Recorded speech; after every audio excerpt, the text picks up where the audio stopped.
sabay-sabay nating sabihin, nagsisilbi ka dapat! This song is... Dapat panatilihin ng Estado ang isang tapat at may integridad na pagsisilbi sa ating bayan.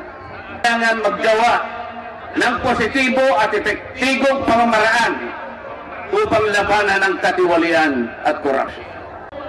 Para lang mapagtakpan ang mga nagkasala, para makaiwas sa accountability, para hindi ilantad, para ganon ay mawala ang transparency. Tinanong siya kung totoo at tama ang sinabi. Ang sagot niya, yes sir.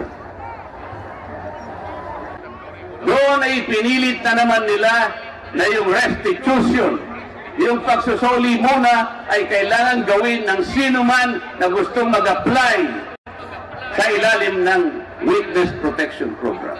Napakaganda po ng tinura ni Senador Marcoleta. Tama po siya. Yan ang panawagan ng taong bayan, ng karaniwang mamamayan. Transparency, accountability, at huwag baliin ang batas. Don't bend the law. Saludo po tayo sa ipinaglalaban ni Senador Marcoleta. Maliban na lamang po sa paulit-ulit niyang tinatawag na restitution o pagsusuli ng mga ninakaw sa kabanang bayan. Hindi nga po nakalagay sa batas na requirement ito sa pag-a-apply ng Witness Protection Program. Pero hindi rin naman ipinagbabawal ng batas na gawing requirements ito. Ngayon naman mga kakanto, napansin nyo ba? Paulit-ulit ang panawagan ni Marcoleta ng trust, transparency, accountability, at don't bend the law. Pero nakikita nyo ba na isinasabuhay niya ito? Huwag na po natin balikan yung mga ginawa nila noong nakaraang administrasyon tungkol sa transparency, accountability, at don't bend the law. Medyo marami po yung pag-uusapan natin dyan. Sa kasalukuyan na lamang po, bakit sinampahan si Marcoleta ng kasong perjury ng kontradaya? Transparency ba na huwag mo lagyan ng pangalan ang mga donors mo sa SOSE? Ano ang iniisip naming pangkaraniwang mamamayan? Baka isa ang mga diskaya sa mga donors niya. O baka naman Chinese government ang nagbigay ng campaign fund sa kanya na bawal sa ating batas. Pakinggan natin ang mga nagsakdal kay Senador Marcoleta. Professor, bakit mabigat na paglabag ang hindi tapat na pagdedeklara ng Statement of Contributions and Expenditures o SOSE, lalo na dito sa kaso ni Senator Marcoleta? Ang mabilis na sagot diyan ay may karampatang parusa ito ng permanent disqualification from office bukod pa sa posibilidad ng pagkakakulong mula 1 taon hanggang 6 na taon.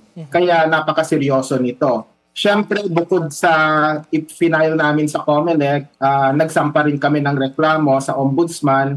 Ito naman ay hinggil sa perjury o pagsisinungaling sapagkat inaasahan natin lahat ng mga government employees and government officials na maging makatotohanan sa kondukta ng trabaho nila at kasama na rito yung proper filling out of forms tulad ng SOSE. Napaka-basic nito na dapat na makatotohanan sana yung ginagawa. Okay.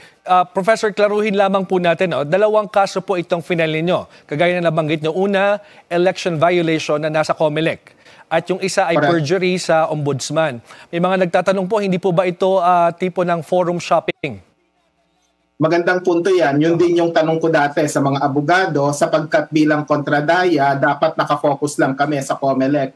Pero ang naging paliwanag naman sa amin, wala namang problema, hindi ito forum shopping sapagkat ang posibilidad ng forum shopping ay mangyayari lang kung parehong basis yung magiging filing sa 2 o 3 fora o korte o anumang ahensya ng gobyerno.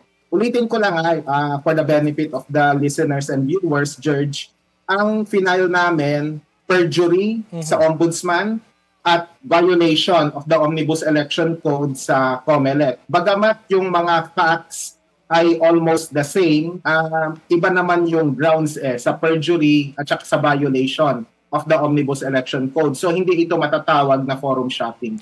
Ayon po kay Senator Marcoleta, ayaw daw po kasi magpakilala ng kanyang mga donor kaya hindi niya idineklara yung mga kontribusyon ng mga ito.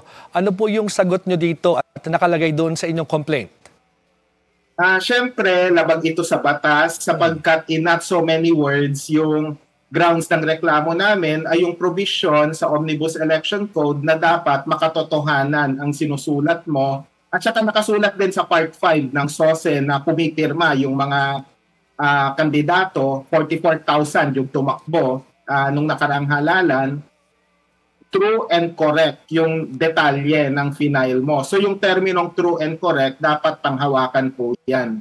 So ang mangyayari dito, George, halimbawa, kung hahayaan natin yung ginawa ni Marcoleta, ibig sabihin sa 2028 elections, pwede pala na maglagay ng zero campaign contributions yung lahat ng mga kandidato, tapos sasabihin lang nila na ayaw magpakilala ng mga donor ko.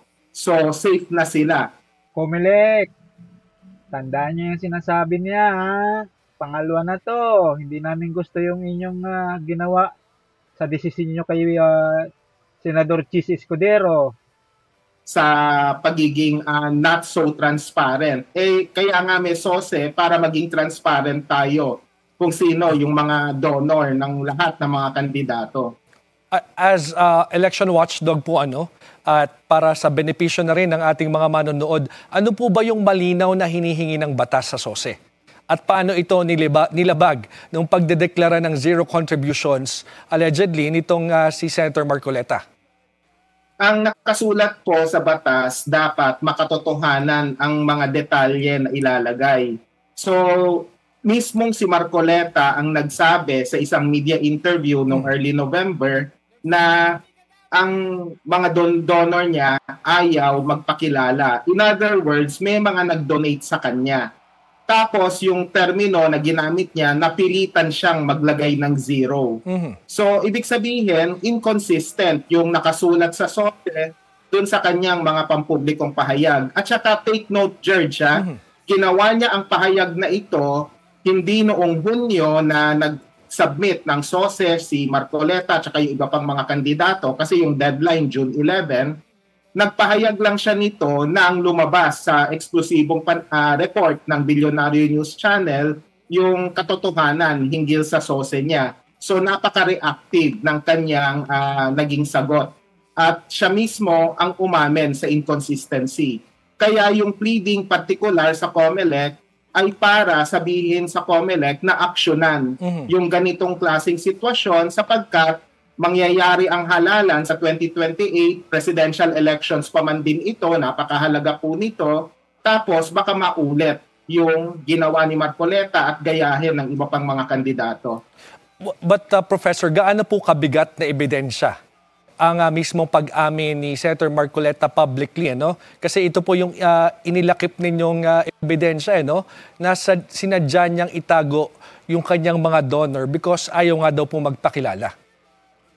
Mabigat ito sapagkat ito ay tahasang pag-amin on national television even na siya ay talagang merong inconsistency sa kanyang detalye.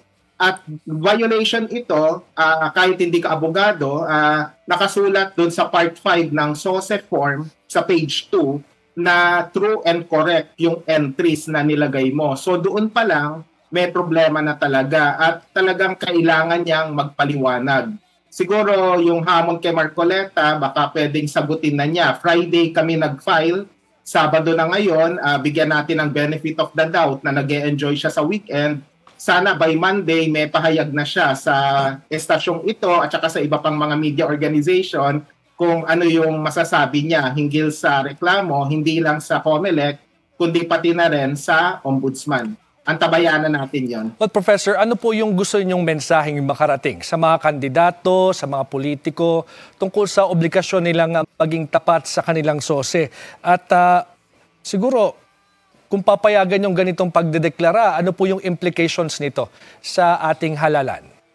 Yung unang punto natin dito, yung huling sinabi mo, ano ang implikasyon? Simple lang, baliwala ang SOSE para saan pag mag-fill out yung mga kandidato, kung pwede naman palang zero yung campaign contributions na ilagay mo kasi ayaw magpakilala ng mga nag-donate sa'yo.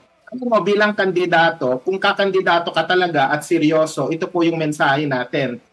Tungkulin po ninyo na i-disclose kung sino-sino yung donor ninyo. Kung ayaw nilang magpakilala, huwag niyong tanggapin yung pera kasi kaduda-duda bakit ayaw nilang magpakilala. Is it by reason of privacy or is it by reason na may conflict of interest? Sila ba ay government contractor? Sila ba ay may dealing sa government? Kaya ayaw nilang ma-implicate sa campaign donations dahil bawal ito sa Omnibus Election Code. In fact, yung salitang contractor nasa Omnibus Election Code na isa sa mga ipinagbabawal na magdo-donate. So si Barcoleta dapat malinaw kung sino-sino yung nag-donate sa kanya. At ito yung challenge sa kanya. Once and for all, i-disclose niya. 112 plus million yung kanyang expenses, magkano roon yung donations, magkano naman yung out of pocket. Kasi hindi pa natin masyadong napag-usapan yung SALN na flash ngayon sa screen ninyo, nasa 51 million plus lang yung kanyang SALN Kaya hindi natin alam, wala tayong detalye kung magkano yung kanyang ginastos kung meron mang out of pocket mula rito. Kasi nga apparently may problema sa transparency. Nanawagan siya sa rally sa ANC na dapat transparent and accountable yung gobyerno, dapat patunayan niya na siya ay accountable and transparent even late at this hour, mag-disclose na po siya. Sinabi niya, trinay niya mag-explain sa national TV, no? Sa Net 25, sa channel ng Iglesia ni Cristo. Sabi niya, alam mo, bakit ganon? Sabi niya, with hubris with hubris. Bakit ganon? Ang dami ko kasing kaibigan. Ang hingiling lang sa akin ng mga kaibigan ko, sabi ni Rodante Barcoleta, huwag kong i-declare. Anonymous dapat sila. No? And he declared that on national TV. And alam naman natin sa rules of evidence, yung admissions against public interest o yung confession, ang pinakamalakas na ebidensya. Dahil hindi mo naman sasabihin niya kung hindi totoo, lalo na kung against sa interest mo. Ang tinanong niya pa, doon sa programa niya, may nagbabawal ba? Abogado ito Abogado ito. May nagbabawal ba? And then, nakalimutan niya siguro yung Omnibus Election Code. Merong COMELEC resolution dito, no? Thank you for watching. See you on my next video.